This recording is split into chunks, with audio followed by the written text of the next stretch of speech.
Ano ang mangyayari kapag ang pananampalataya ay mas malakas na tumawag kaysa sa pamilya, kaginhawahan at tagumpay sa mundo? Ang kahanga-hangang buhay ni Mary Pyle kasama si Padre Pio ay nagpapakita ng halaga at biyaya ng lubos na pagsunod sa Diyos. Manatili at panoorin ang kanyang kwento.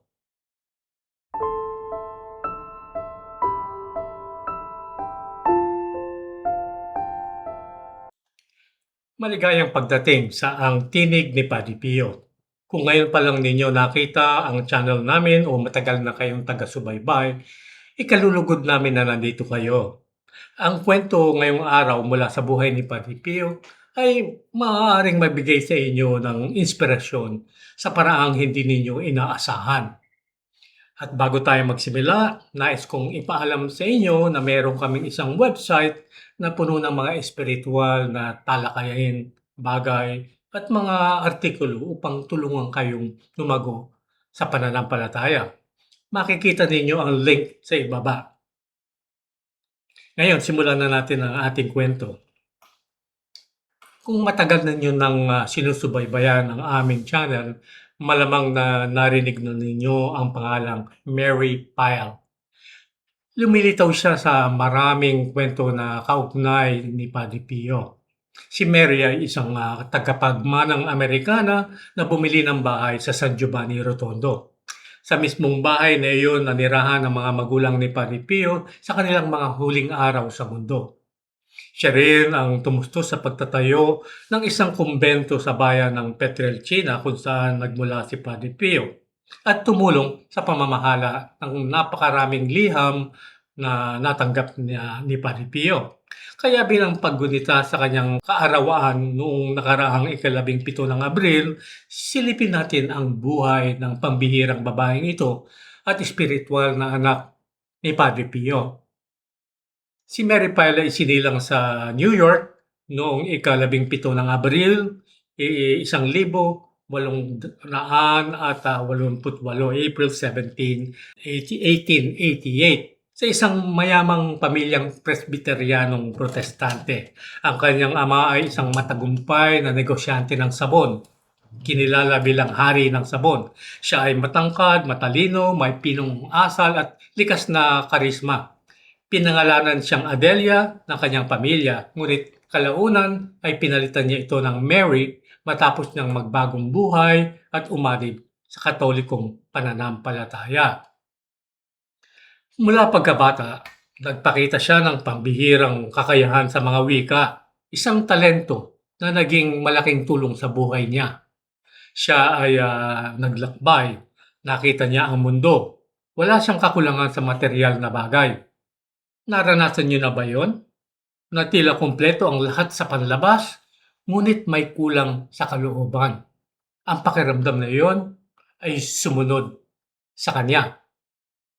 Matapos makuha ang doktorado sa pedagohiya, na humaling si Mary sa isang makabagong paraan ng edukasyon ng mga bata, ang metodo o paraang Montessori.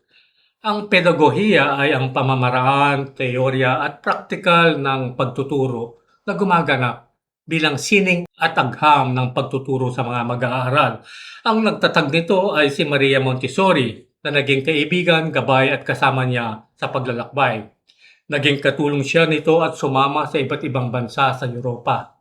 Dahil bihasa siya sa Ingles, Pranses, Aleman, Espanyol at Italiano, madalas siyang nagsilbing tagapagsali niya. Sa mga panahong iyon ng paglalakbay, mas nakilala ni Mary ang Katolikong pananampalataya at nahikayat siya lalo na sa debosyon sa Eucharistia at sa Mahal na Birheng Maria.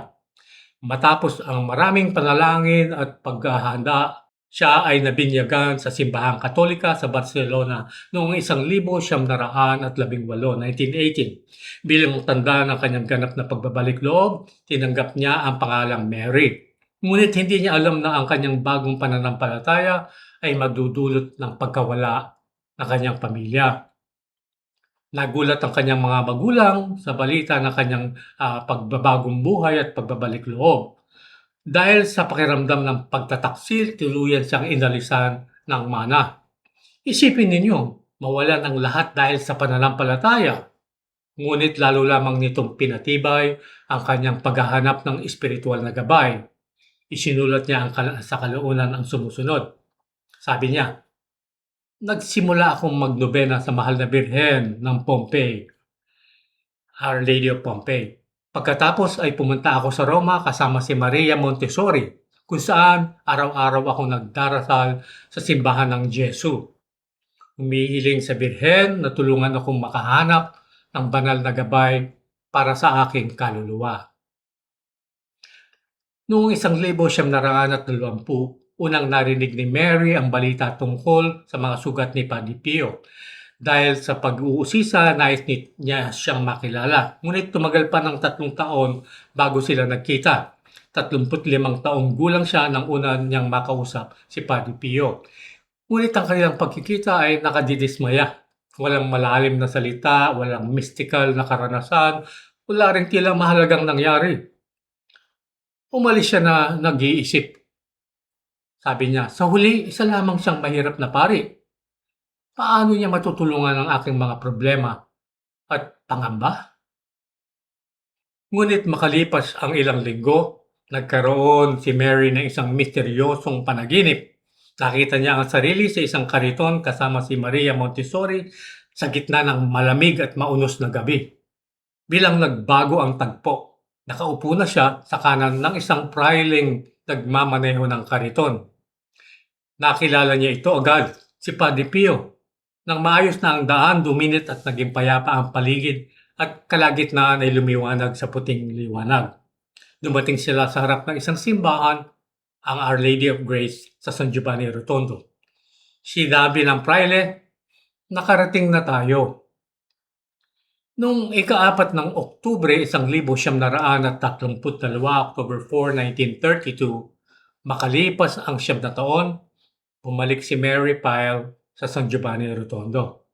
Nakita siya ni Padre Pio sa simbahan at bumulong. Mapalad ang mga nasa kanan. Nakarating na tayo. Ang mga salitang iyon mula sa kanyang panaginip ngayon ay binikas sa tunay na buhay. At sabi niya, ako ay napaluhod at nasabi ko lamang, Padre. Pinatong ni Padre Pio ang kanyang kamay na may sugat sa ulo ni Mary at sinabi, anak, huwag ka nang maglakbay. Manatili ka na rito. At sa sandaling iyon, natagpuan niya ang espiritual na gabay na matagal niyang pinagdarasal. Noong panahong iyon, ang San Giovanni Rotondo ay isang liblib at payak na lugar. Walang sementadong kalsada, ilaw o kahit umaagos na tubig. Lumaki siya sa karangyaan, ngunit pinili niya ang ito. Ayon sa manunulat na si Clarice Bruno, si Mary Pyle ay pumunta roon ng buong tapang, handang-handa, marunong sa 5 wika, bihasa sa musika at pagtuturo, at edukado sa pinakamahusay na universidad sa Amerika. Agad siyang nagtayo ng bahay malapit sa kumbento at sumapi sa 3 orden ni San Francisco. Ang kanyang marangyang pananamit ay napalitan ng simpleng kasuotan ng mga Pransiskano. Dahil sa kanyang kakayahan sa wika, naging isa siya sa pinakamahalagang katulong ni Padre Pio sa pag-aasikaso ng napakaraming liham mula sa iba't ibang panig ng mundo. Minsan niyang ibinahagi na alam na ni Padre Pio ang laman ng mga liham bago pa naman ito buksan. Ang kanyang tahanan ay naging kanlungan ng maraming peregrino. Sa kanyang maluwang na sala, tinuruan niya ang mahihirap at hindi marunong bumasa sumulat. Naglaan din siya ng oras sa mga kabataan. Nagturo ng pananampalataya, umaawit at naglalaro. Mahalaga ring banggitin na sa kalaunan ay binisita siya ng kanyang ina at ibinalik ang kanyang mana. Sa paglipas ng panahon, minahal siya ng mga tao sa lugar na iyon ng San Giovanni Rotondo. Dahil sa kanyang kabaitan, Ang mga magulang ni Padre Pio ay nanirahan sa ilalim ng kanyang pangangalaga sa kanilang mga huling taon.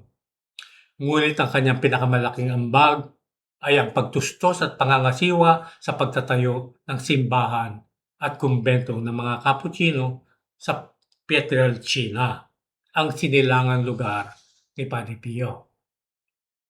Si Mary Pyle ay namuhay ng banal at mahaba at namatay ilang buwan bago kay Padre Pio.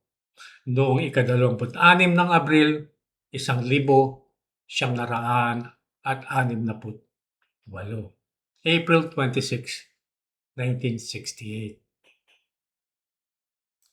At dito nagtatapos ang ating kwento ngayong araw. Maraming salamat sa inyong pagtangkilik at panonood. Kung nagustuhan ninyo ang video, mag-like, mag-komento, at i-share upang may palaganap ang mensahe ni Padre Pio.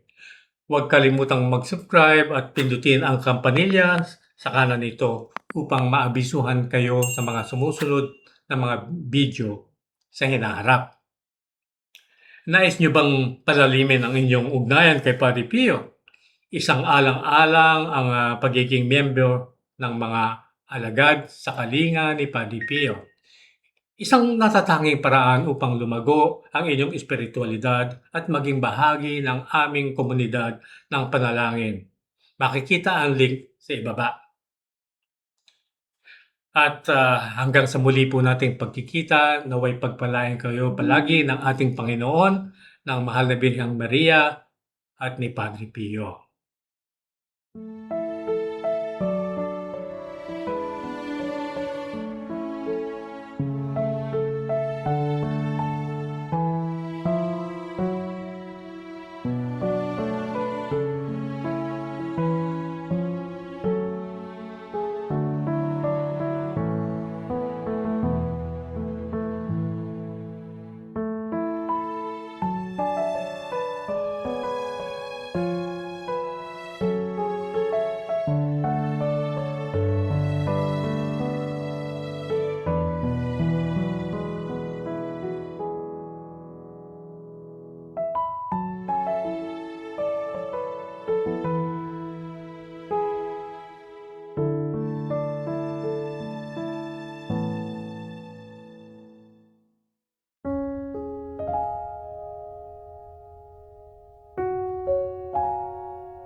In nome del Padre, del Figliolo e dello Spirito Santo, e così sia.